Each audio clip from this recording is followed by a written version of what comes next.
Hello friends.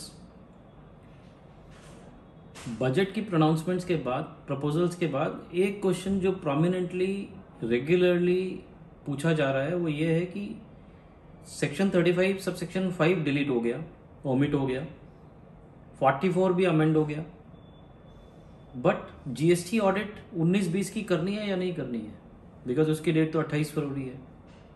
कल उसमें कुछ क्लैरिफिकेशन भी आया है ट्विटर पे एज यूजुअली। एंड 20-21 का क्या होगा, ये कब से एप्लीकेबल होगी।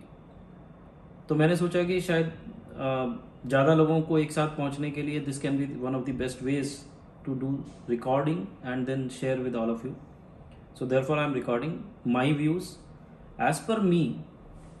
19-20 में तो कोई क्वेश्चन ही नहीं है, होना ही है।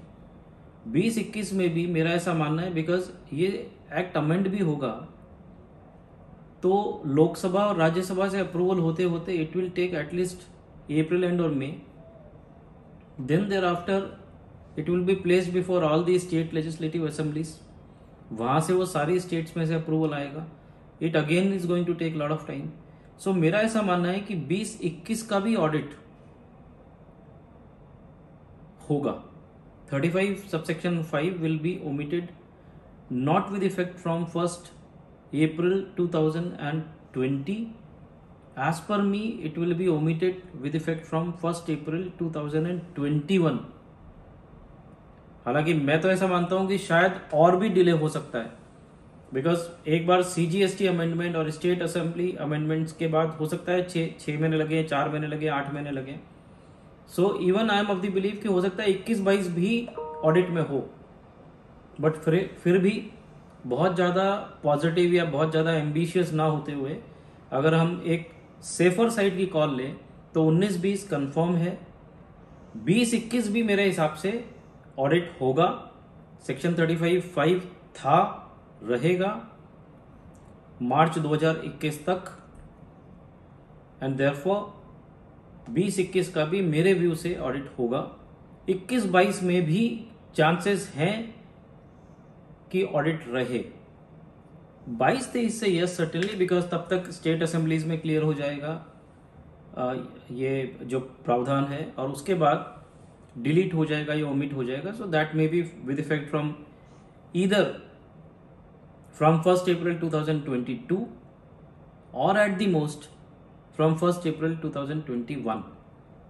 बट 31st March 2021 तक ये प्रावधान, ये प्रोविजन रहेगा, and therefore 1920 and 2021 will certainly be there.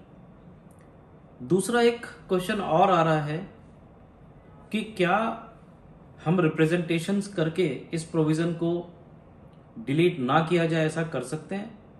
So again I would say as per my view yes we can do that, and rather many of the associations have started doing it. काफी लोगों ने representations file करने चालू कर दिए हैं, because GST audit को जो परसीव किया गया था जिस इंटेंशन और पर्पस से, वो पर्पस कभी भी सेल्फ सर्टिफाइड रिकंसिलेशन से मीट नहीं होगा। That is I strongly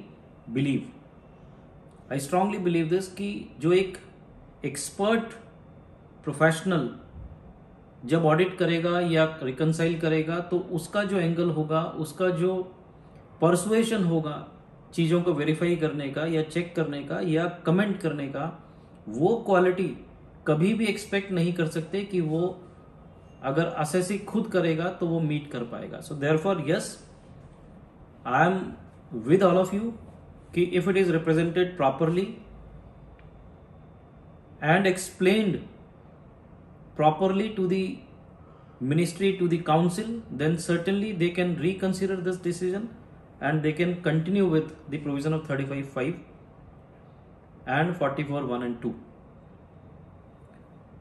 friends, अभी आप देख रहे हैं व्हाट्सएप में भी बहुत सारे लोगों ने एक सर्कुलेशन चालू किया है, and therefore they are saying कि what is the reason because of which it has been deleted, it has been omitted 35(5), और उसमें वो लिख रहे हैं कि जीएसटीआर 9 में इतने का कलेक्शन हो गया, जबकि जीएसटीआर 9 सी के थ्रू इतना ही कलेक्शन हो पाया। Therefore they are raising a question and this is becoming a reason कि प्रोफेशनल्स ने शायद अपना काम डिलीजेंटली नहीं किया, या उनके काम से कोई बहुत ज्यादा वैल्यू एडिशन नहीं हुआ। जबकि मेरा ऐसा मानना है, बहुत स्ट्रांगली मानना है, कि जीएसटीआर 9 भी वही प्रोफेशनल कर रहा है जो जीएसटीआर 9C कर रहा है in majority of the cases.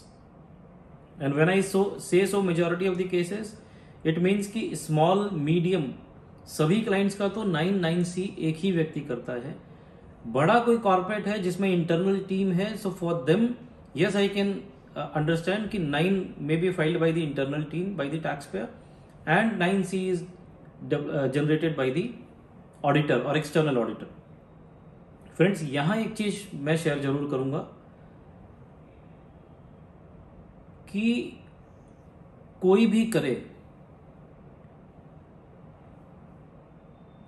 लेकिन ये अप्रिशिएट करना पड़ेगा कि वो प्रोफेशनल नॉलेज उसके पीछे थी जिसने पुश किया क्लाइंट को या टैक्स पेयर को कि आप ये टैक्स को 9 में भर दें। So therefore it is also, अगर 9 में कलेक्शन हुआ और 9C में कम हुआ, so please understand and appreciate कि उसका एक रीजन ये है कि वो 9 में उसी प्रोफेशनल ने भरवाया है। इट इज नॉट दैट कि टैक्स पेयर ने खुद आइडेंटिफाई करके भरा है। In majority of the cases it is pushed by the professional and therefore they have paid it. So therefore the quality which was expected, the result which was expected कि professional आएगा, auditor होगा, he will contribute, he will use his expert knowledge और उसके बाद वो payment कराएगा tax का जो भी अनपेड अमाउंट्स था या फिर शॉर्ट पेड था, तो वो ऑलरेडी किया गया है।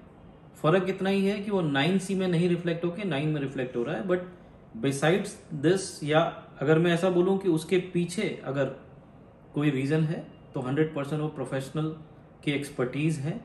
And therefore the importance of 9C or the importance of GST audit provision 35(5) needs to be understood, and considering the representations, maybe the government may decide not to roll back section 35(5).